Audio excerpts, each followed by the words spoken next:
আসসালামু আলাইকুম এভরিওয়ান। পবিত্র মাহে রমজান মোবারক। পবিত্র মাহে রমজান বছরে একবার আসে, সবাই রোজা রাখে আলহামদুলিল্লাহ। যার সুপার এনার্জি ড্রিঙ্ক পুষ্টিগুণে ভরপুর আজকের রেসিপি আপনাদের জন্য। আজকের রেসিপিটি হলো স্বাস্থ্যসম্মত একটি ড্রিঙ্কস রেসিপি। চিয়া সিড নিয়ে প্রথমে বলি। আপনারা দেখতে পাচ্ছেন এখানে চিয়া সিডসের বেনিফিট একটি ছবিও দেওয়া আছে। চিয়া সিডে প্রচুর পরিমাণে calcium, iron, potassium, omega-3 fatty acid এবং বিভিন্ন রকম ভিটামিন পাওয়া যায়, তাই একে সুপার ফুড বলে। চিয়া সিডের অনেক উপকারিতা আছে, যেমন ওজন কমাতে সাহায্য করে, ডায়াবেটিস নিয়ন্ত্রণ করে, হজম শক্তি উন্নত করে। একটি বড় গ্লাসে 300 ml পানির মধ্যে 2 টেবিল চামচ চিয়া সিডস কুসুম গরম পানিতে ভিজিয়ে রেখে দিলাম 3 ঘন্টার জন্য। 3 ঘন্টা, 4 ঘন্টা, 5 ঘন্টা, যত ভিজবে ততই ভালো হবে। আপনি যতক্ষণ ভিজিয়ে রাখতে পারেন, কমপক্ষে 2 ঘন্টা ভিজিয়ে নেবেন। এখন নিয়েছি খেজুর। খেজুরের পুষ্টিগুণের কথা বলে শেষ করা যাবে না। এনার্জি, ফুল এনার্জি দিবে সকালে যদি আপনি প্রতিদিন একটি মাত্র খেজুর খান। খেজুর আমাদের নবীজি অনেক পছন্দের খাবার ছিল। আমরা ইফতারির সময় খেজুর দিয়ে মুখ খুলি, সুন্নত আদায় করি। খেজুর ভালো করে পরিষ্কার করে নিচ্ছি, ধুয়ে পরিষ্কার করে নিয়েছি। এখন এখানে হাফ কাপ দুধের মধ্যে খেজুরটা ভিজিয়ে রেখে দিয়েছি। এই ড্রিঙ্কসটি তৈরি করার জন্য সামান্য একটু দুধ লাগবে, খুব বেশি লাগবে না। যে কোনো পছন্দ মতো ফ্রুটস আপনি নিতে পারবেন। সেটা হতে পারে স্ট্রবেরি, কলা, অ্যাপেল, হতে পারে তরমুজ। আপনার পছন্দ মতো ফ্রুটস দিয়ে যে কোনো একটা ফ্রুটস দিবেন। আপনি ফ্রুটস না দিতে চাইলে কিছু বাদাম দিয়ে দিবেন।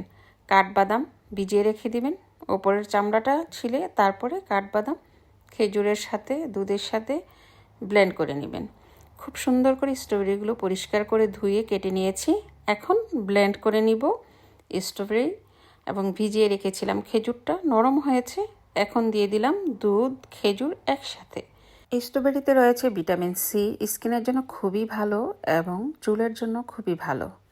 স্ট্রবেরি টক মিষ্টি হয়, ব্লাড প্রেশার নিয়ন্ত্রণ করে, কোলেস্টেরল নিয়ন্ত্রণ করে এবং ওজন কমাতে সাহায্য করে। এই ড্রিঙ্কসটি তৈরি করার জন্য যে কয়েকটি উপাদান নিয়েছি পুষ্টিগুণে ভরপুর, ওজন কমাতে সাহায্য করবে, শরীরের রোগ প্রতিরোধ ক্ষমতা এবং শরীরের ক্লান্তি দূর করবে।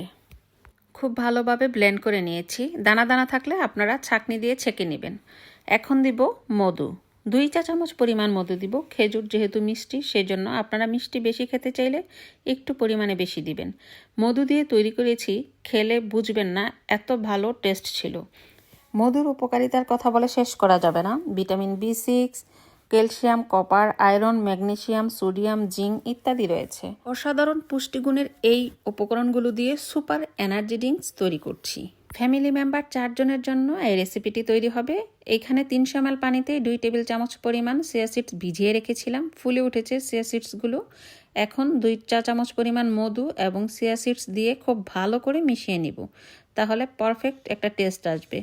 দেখতে মিল্কশেক লাগছে, খেতেও সেম ছিল।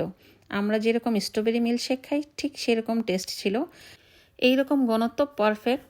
আমি কয়েক টুকরো বরফ কুচি দিয়ে দিব, তাহলে আরেকটু ঠিক হয়ে যাবে। আপনারা বরফ কুচি না খেতে চাইলে দিবেন না। ডক্টররা বলে থাকেন চিনি হলো বিষ শরীরের জন্য, বিষমুক্ত খাবার খাবেন, সেজন্য মধু দিয়ে তৈরি করেছি। পুষ্টিগুণে ভরপুর উপকরণ দিয়ে high energy drinks, super energy drinks তৈরি করে নিলাম।